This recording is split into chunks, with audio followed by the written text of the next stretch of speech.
Danke bafethu, welcome back to Nkuli Soccer. Ngicela ningakhohlwa uku-like and subscribe. Breaking news bafethu, amajita azodlala 9:30-ke naye first starting 11. UVilakazi-ke uzoba i-leader-ke laphana. Sikhumbule ukuthi-ke even naku-FIFA.com babhale ngaye laphana bathi umdlalo ongaba influential, ukwazile ukushaya ama-assist. I-midfielder lana ekhosa i-havoc laphana, even ama-display wakhe laphana against i-United States babhale kanjalo kuwebsite ye-FIFA. Imagine. So uVilakazi uzobe ebhekwe kakhulu ukuthi bangamniki i-free roll, bamphefumulise kanzima ukuthi angakwazi ukushaya lawo ma-pass because uyakwazi uku-unlock-a i-pace and then uyakwazi ukunika u-April ama-passes akude and then u-April usebenzisa leso speed leso. So i-counter attack yamajita bafethu ayibaluleke kakhulu laphana. So sibafisela inhlanhla abadlali. It's not gonna be an easy game, it's gonna be tough.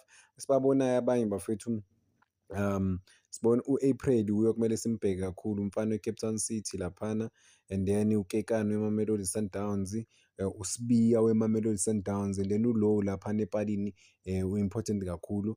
uRaphos siyamazi udlalela iSiwelele, is heavily linked with ama-big three wase-South Africa because umdlali super talented and umdlali o-versatile kakhulu bafethu, okwaziyo ukudlala u-midfielder, okwaziyo ukudlala ku-wing back, umdlali okwaziyo ukudlala i-left back. So umdlali ohlakaniphe kakhulu.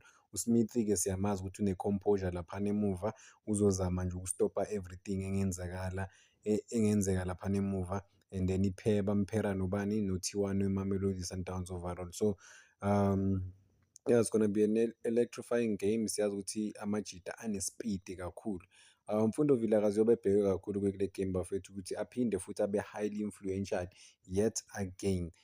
Izoba nzima igame, iColombia iphethe ama-superstars but-ke ithemba alilahlwa bafethu, kaze iyozala nkomoni. So besibhekile sibukele igame, highly anticipated. Umdlali we-Kaizer Chiefs uVilakazi sevele waduma manje umhlaba wonke-ke, ama-commentators amkhuluma kahle, ayasho ukuthi i-player eliyi-star even nase-country-ni yakhe or ethimini yakhe la adlala khona uyi-star. So bamthanda kakhulu ama-commentator umfowethu.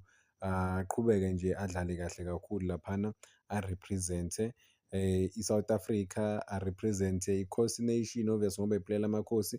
Sikhumbule iMamelodi Sundowns nayo i-represent-wa ama-player good kakhulu. I mean uSibiya laphana ku-left back bafethu ayi-superstar lo mjida lo, superstar, super talented bafethu overall.